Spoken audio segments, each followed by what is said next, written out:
Hey everyone, this is Emmanuel, also known as Yatuza with D&B Academy, and in today's video I'm going to be teaching you how to make music like the artists on Natty Dub Recordings. So without further ado, let's get into the program. Okay, so before we get started, I'm going to go ahead and show you the track that we're going to be breaking down today. And all of the samples that are used in today's video are part of Molecular's D&B Academy sample pack, so if you're interested in checking that out, please make sure to head over to our website at dnbacademy.net.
So the first thing that we're going to take a look at is going to be the kick and the snare.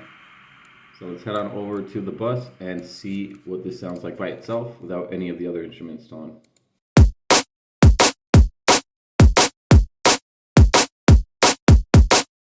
So I cut the snare from one of the drum loops inside of the sample pack. Let me go ahead and show you what the drum loop sounds like by itself. So I just sliced the snare out of that loop, and I decided to go along with this one. For the kick, I believe it is the same loop.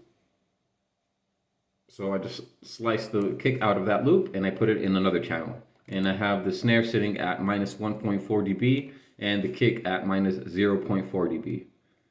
And on this bus, I have a standard clip that is hard clipping the signal at 0. So any of those peaks that go above 0 are getting clipped. So let's go ahead and listen to the tops now. So in the tops bus, I have a tops loop. This is a top loop number 2, a hi-hat. I believe this is just a hi-hat that I pitched down and EQ'd. Yes, let's just pitch down minus 8 semitones, and I EQ'd all the low end out of it, and it is panned 3% to the right. This one is sitting at around minus 12 dB.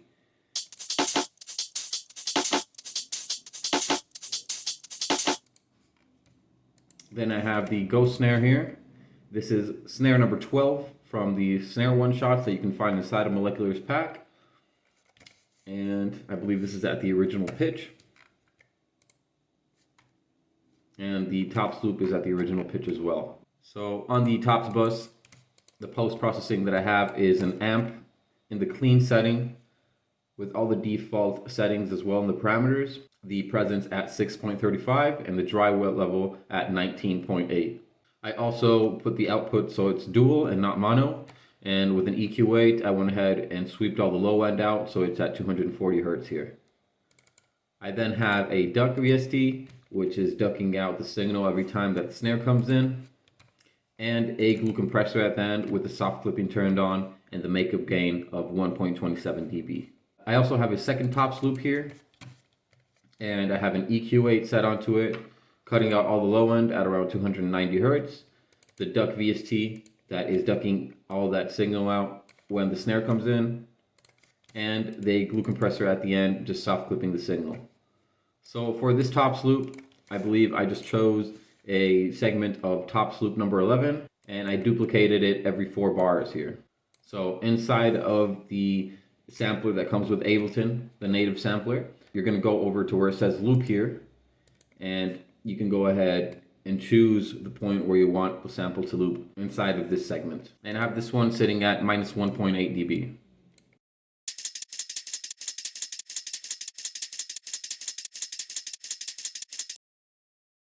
Then for the intro, I have a reverb with the freeze setting turned on. So I went ahead and turned off the flat and cut options here and to turn on the freeze mode. So the wet signal starts at 84% and then it goes down to 20%.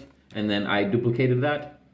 So out of that small segment, I could make a pad. By pressing this freeze mode here, the reverb freezes in time, so it goes on forever, or until you automate the dry whip. So if I wanted the reverb to stop here at 8 bars, then I would have to automate it all the way down to 0%.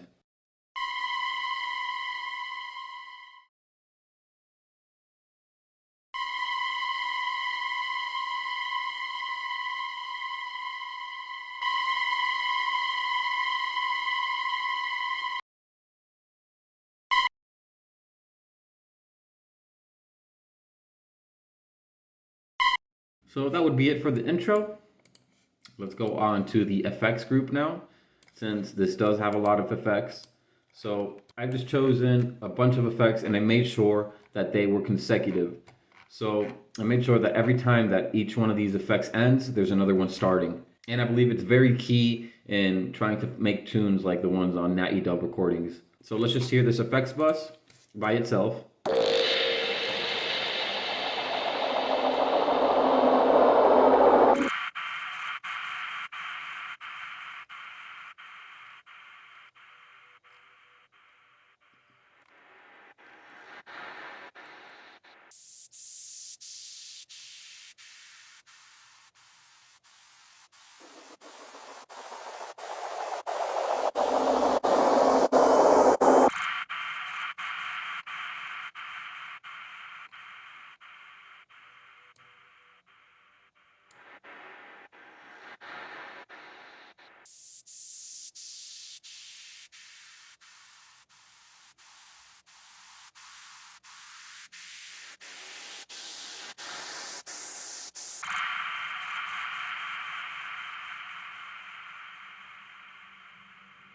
So the main post-processing that I have on this bus is just the EQA cutting out all the low end at 141 Hertz. And then I just have the duck VST ducking out the volume every time the snare comes in. And that's all I got on there. So let's head on over to the bass patch now.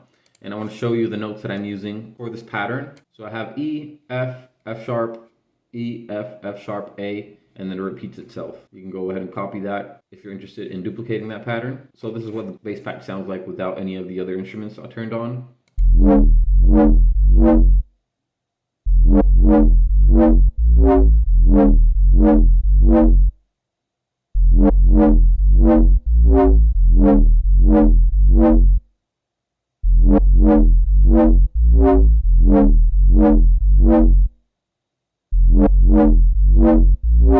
So the Serum patch is not too complicated. I have two sine waves here. You're going to go over and want to choose the analog sine wave. And I have one of them with the level at 75% and the other one with the level at 0%.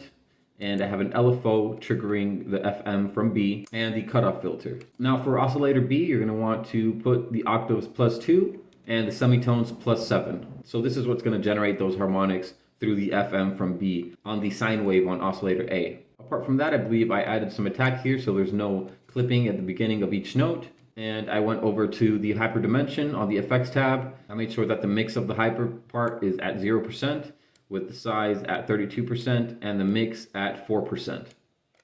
Then I opened a distortion on tube distortion and I have the drive set at 54% with the mix at 100%. Then I added some reverb with the size at 0, the decay at 2.0 seconds, and the low cut at 60%. I also have the high cut at 35%, the spin at 25%, and the spin depth at 20% with the mix at 16%. Then I just have a compressor adding volume at the end. The threshold is -18.1 with the ratio of 4/1. The attack at 90.1 milliseconds and the release at 90 milliseconds. The gain is set to 8.1 dB and the mix at 100%. And that would be it for this bass patch. It's a fairly simple patch. Two sine waves, one is frequency modulating another 2 octaves up. And yeah, I hope you have fun playing around with this. I am using the filter, the MG Low 12, and oscillator A and B are passing through this filter.